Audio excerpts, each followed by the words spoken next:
Believe in this कि अगर आपने in order to do anything, अगर आप में अपने लाइफ में कुछ भी करना है, so you have to go to the journey.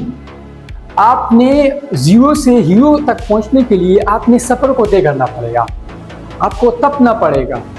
हमारे ऐसे बहुत ही brother sister, they have dreams, they have desires.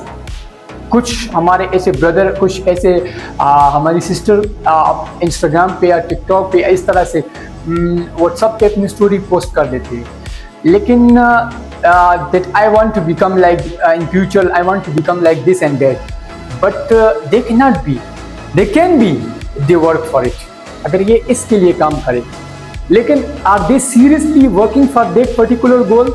No, नहीं कर रहे हैं ना।